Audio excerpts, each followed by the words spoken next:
2022, 16 countries, and a year in review.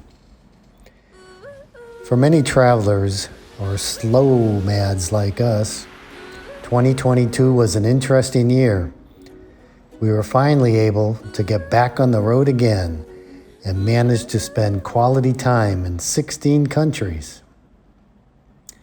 After 26 months stranded due to COVID in South Africa, we were finally fully vaccinated and finished visiting all of its 11 provinces. Now it was time to move on. Lifelong wishes to visit Victoria Falls were realized. Game drives in Zimbabwe, Zambia, and Botswana were checked off. Visiting giant cities like Nairobi, Kenya, and Addis Ababa, Ethiopia were checked off.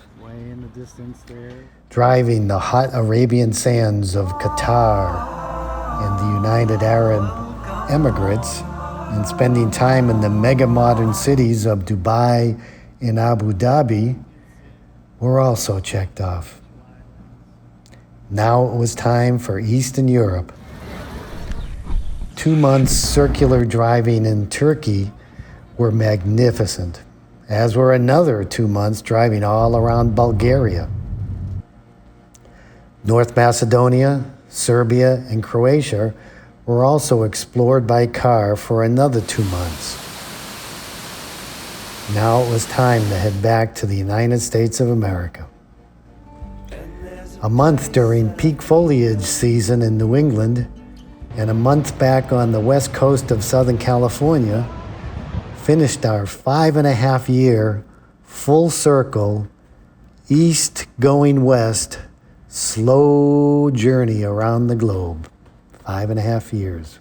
Wow. Was it time now to travel the globe again? Maybe.